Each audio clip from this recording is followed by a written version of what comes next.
This is BSS Sports. Fires to the end zone. It's shot. It's Greg Lewis. Touchdown. Brooks with one. Lets it fly at the horn. It's gone. Here's Cosby with a burst of speed up the middle. Gets open and scores. A grand slam for A-Rod. Pure genius from David Beckham. And it's in. Thierry Henry with a bullet. Touchdown. With Thomas Brooks, Steve Shields, and Trevor Struthers. Only on 91X. Broncos and Patriots, boys, get into it. The Peyton Manning era. The Peyton Manning era. Or would you argue that it's Tom Brady's era? Well, it's the Tom Brady era, you know. Peyton Manning's era is coming to an end. Hopefully he will hang it up after this Super Bowl. You know? Wait, hold on. If you're saying that his era is coming to an end, you're still saying that he's in this era though, if you know what I'm saying. Well, he is in this era. He's playing in this era, but look at it this season, man. He rode the bench for a little bit. He was number 2 quarterback, and then he starts in the Well, he got injured game. with that, but okay, do you like the change of Brock Osweiler, or do you think he's a good replacement when that finally comes? You know, I think he's a solid replacement for right now. When Manning retires, but obviously they're going to want to find a quarterback of the future. He's not a franchise quarterback. You really don't think that? No. I don't know if you watch many Broncos games, but I feel that Brock Osweiler is the future. I mean, he's 6 foot whatever. He's kind of like Cam Newton, not necessarily as muscular or big. So, okay, I know that. I'm just saying that if you're going to hit him, it's going to hurt him more than it's going to hurt Cam Newton. But I'm just saying, I think Brock Osweiler is where it's at for the Broncos. Did you check out the Patriots game on the weekend, Tia? What are you thinking? I did, and the big thing I took away from the Patriots game is, their kicker. He's maybe one of the best in the game, but he missed that one point after the touchdown early on, and that came back to haunt them when they came back within 2. That missed kick had nothing to do with the outcome of the game. Whether they made the kick or not made the kick, it wouldn't have done anything. Momentum, though. It does say something. It could have presented them with the opportunity to tie the game with 12 seconds left. It wouldn't. They had the opportunity to tie the game regardless, right? Because they scored the touchdown. It would have made it easier, I'll say that. I mean, you can look at it either way. If they had just got the 2-point conversion, it would have put the game into overtime, and then we might be having a different outcome with the game. So, with all of this being said, there's a lot of argumentative points with the NFL playoffs this year. Do you think this is the best NFL playoffs we've seen in recent years? Because I've watched all the games, and every single one of them just has something distinctly different about them. I mean, especially the Steelers and Bengals, that kerfuffle when that happened, and then the missed field goals, the stupid plays that we're going to get to for the Cardinals, which basically destroyed themselves. But it just seems like the NFL playoffs this year have a completely different tone to them. I think it was, I agree with that. I think it has to do a lot with the Panthers, because they have swag. They have the most swag out of all the teams in the NFL, and they've been playing with a high confidence level the whole entire season and the whole entire playoffs, and it's like shine through, and it's made for better games. Okay, but when you say that it's the Panthers, do you really think that's going to like spread throughout every team? Because I get it, the Panthers definitely, absolutely, you watch every game, they're out of this world. But every game that's not the Panthers in the playoffs so far have had their own storyline that you could probably write a book about because it was so memorable, and all the people, and that one lady at the Bengals game crying, and then she's now like a meme, and then all the horrible things being said to Blair Walsh after he missed that field goal. Like, I mean, it's just, there's so much memorable things out of the playoffs. It's been a roller coaster. It's been a roller coaster ride, and it's been awesome. And RG3, he's not there. We got, Kirk Cousins, and then they go to the playoffs with Kirk Cousins? Where does that come out of? And then you got Philadelphia. Philadelphia does like kind of good, and then they're like, you know what? Hold on a minute. Let's fire Chip Kelly. And the 49ers are like, that was crazy. I know we got rid of John Harbaugh or Jim Harbaugh. Well, I don't even care. One of the Harbaugh brothers. I don't really care because I don't like him anymore because he left. But the point being, they have the worst season probably in history after they moved to Levi Stadium, making I don't even know how much money because that stadium costs so much. And probably half the people were like, well, we're going to lose every game. Why the hell do we want to like redo our season tickets? And then after the Eagles fire friggin' Chip, they hired Chip, okay? Like Chip. Friggin' Chip. I know, right? It's weird. I don't get it. Like, it just seems that every NFL team is just coach hopping. It's like high school girlfriends and boyfriends. Everybody just seems to be hopping over here, and I really don't understand why. Now, apart from the rant, let's move to the second game. The Cardinals, and who the hell was the other team? Right, the Carolina Panthers. Amazing game. Not a fan. Not a fan.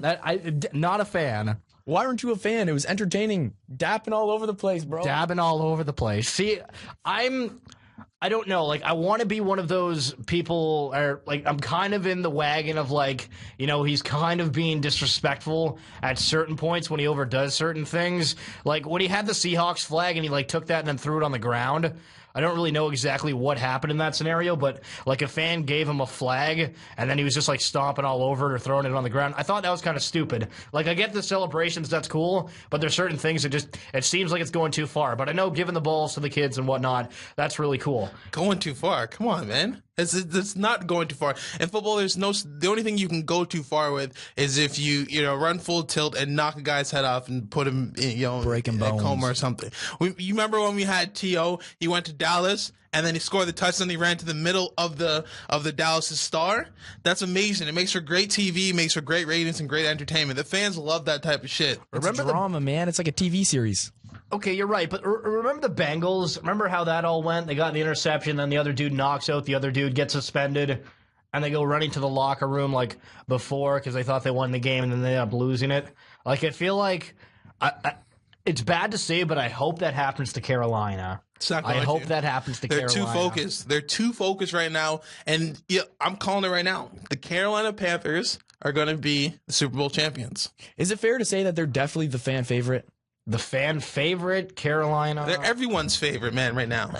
They're fan favorites. What? They're their player favorites. They could be the fan. I think a lot of people look at them as the fan favorites just from the standpoint of, they're not the Patriots. They're not a team that's had a lot of success in years before this. Well, yeah, I guess because the Broncos made it recently. But to a certain point with the Panthers, you get to a point where it's just like, it's a bit much. And I mean, they had a great season. They're having a great playoff. They've hardly lost at all this year. Is there a point where they kind of become the new kind of interim Patriots and they just become that team that you like to watch lose? Oh, okay. That's an intriguing thought. I don't know. Because the Patriots, they won it so much, though. Like, it's one of those things. It's like the Yankees. After you won it so many times, it's like, okay, I get it. You're a good team. Let somebody else do it so other fans can, have their go at, being celebratory and not burning down cities. Cough, cough, Vancouver. Anyway. I don't know what to say about the Cardinals game because they completely dug themselves a grave. Peterson, play after play, penalty after penalty.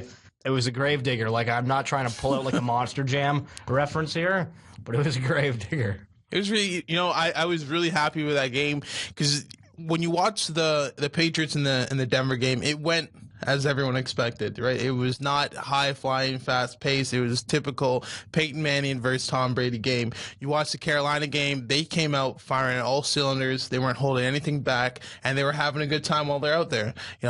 Anybody'd have a good time if you're winning by that much. But, like, you knew from the second they stepped on the field that they were enjoying every second moment of it, right? Do you think that if it was in Arizona, that game would have been different? No, not at all. Really? It would have still been the same outcome. Thomas, what do you think? Would that have been the same outcome? Keep saying they're so focused and driven, and then the next sentence he's like, "Oh, they're just having fun out there." How do you do both of those at the same time? Like, what? How do you have how are you so fun and exciting, but so focused? Like, those are two different things. They're not though. Like when you're playing sports, you can be dialed in and focused, and at the same time you're having a good time because you're enjoying what you're doing right now. And that's what they were doing. They get paid to play football. They should be enjoying what they're doing. You can say that about any sport. I know. That's why I'm saying it. I'm trying to understand what you're trying to get at. Are you trying to say that you can't be focused and have a good time at the same time? Well, I'm just confused at whether they're focused or really happy to be there and excited. That's a good point. I don't know football as well as you guys, and I'm just asking a simple question for those of the people in this area who don't know football as well as you guys do. What are they? They're both. They're focused and they're having a good time. And that's why they're the fan favorite. Yes. Intriguing thought. All right, so we're going to wrap up the NFL talk, going around the table. Who do you got, Carolina or the Denver Broncos, Tom? I mean, just based on what this whole conversation was about, I guess Carolina because they're the fan favorite. I'm going to take Carolina. Let's go Broncos. I just don't like Carolina. Carolina all the way. Cam is MVP of the game. And Dap. All right, so moving on up to the east side of the NBA. David Blatt, the Cleveland Cavaliers coach. How the hell do you fire a guy that has a winning record? You're top of the Eastern Conference. You have the best player in the world. I would not argue the best team, but one of the better ones in the NBA. But then you fire your head coach. Thomas, I just want to ask you, this is one of these yes or no type answers. Is this a smart move or not? Well, it all depends kind of what is going on behind the scenes that we don't know about. But from the looks of it, absolutely not. Why would you fire a guy who's been successful? Because it's on the outside. Trevor, I want to know your opinion here. Right off the bat, is this okay, you're glad they did this, or what in the world? You do kind of wonder what in the world. I go back to last year's NBA final and just the NBA playoffs in a whole, and we kind of were wondering, who's running things down on the Cavaliers sideline? Is it Blatt? Is it LeBron James? And I think we know it's LeBron James' team. This might be his organization at this point. I mean, I don't know if maybe for all we know, maybe there was a butting of heads between Blatt and LeBron James, and LeBron went above Blatt. And well, they hired their assistant coach, and then when asked if he was going to do anything differently, he said he would just do everything the same but better. And the arguments coming out from Cleveland, from my understanding, I'm no sports analyst or anything. I want to say that I am, but I'm not. It was the fact that David Blatt would not try to push LeBron James in any way. Now, with that being said, why in the world would you try to tweak somebody who's arguably the best in the world? Now, I get it, you want to motivate them, but I kind of understand why Blatt wouldn't do that.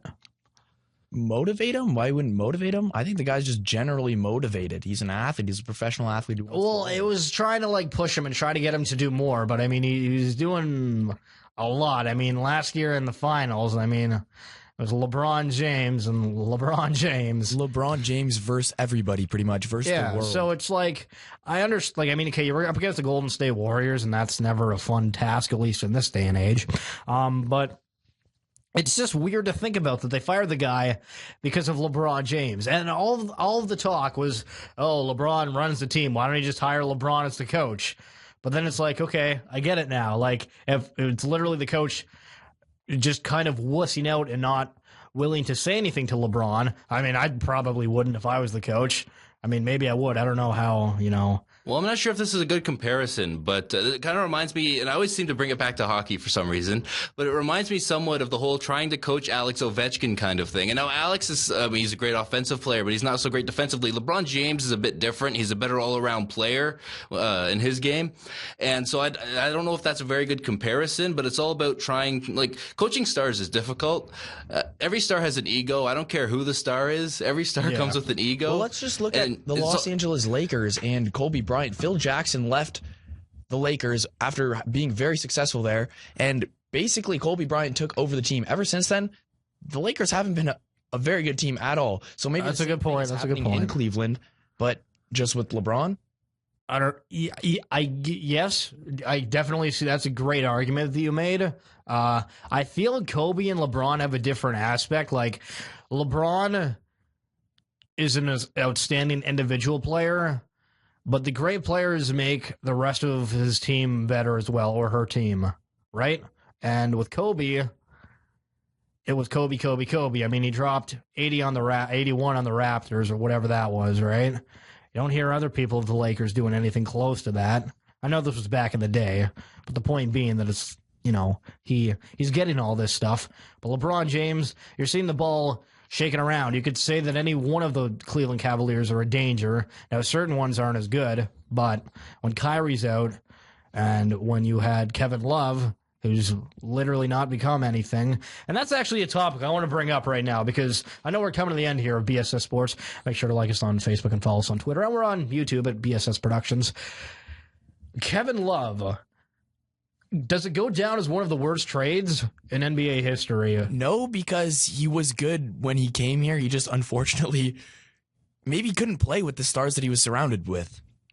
If they win a championship, then no. And last year they were close. They ran into the Golden State Warriors. But Kevin Love was out like the entire time. That's why I'm saying that not like a part of that playoff. I just feel like he's not. It's all about winning right now, and whether Love was on the court last year or not, they got to the final. He hopefully is part of the team moving forward. This is still a very good basketball team. They're obviously going to be in the playoffs this year. What happens come playoff time, we don't know. The Raptors, for all we know, could be a threat. Maybe. Well, it seems like Kevin Love. He looks skinnier. He used to be in the news for dropping 30 to 50 like almost every other night because Minnesota didn't have anybody. Comes to Cleveland and he's barely a bench player.